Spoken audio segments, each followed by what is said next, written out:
প্রকৃতির মধ্যে রান্না করার মজাই আলাদা।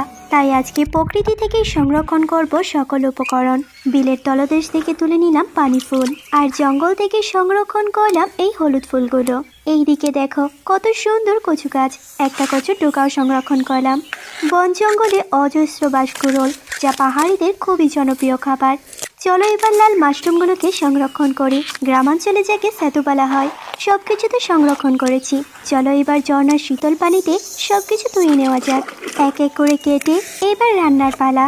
চলো প্রথমে পানি ফুলগুলোকে রান্না করি। আমাদের অঞ্চলে এটাকে বলে মামার বাড়ির কলা গাছ। তোমাদের অঞ্চলে কি বলে অবশ্যই কমেন্ট করে জানিও।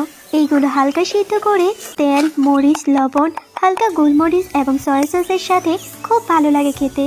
প্রকৃতিতে এসেছি তাতে কি হয়েছে, কিছুটা মাংস তো সাথে নিয়ে এসেছি। চলো মাংসের সাথে বাকি উপকরণ দিয়ে একটা সুস্বাদু তরকারি রান্না করি, যা আমাদের শক্তি বাড়াবে।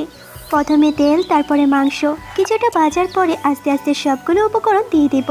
আর ঝর্ণার শীতল পানি। তোমরা কে কে প্রকৃতিতে রান্না করতে ভালোবাসো অবশ্যই নিচে কমেন্ট করে জানিও।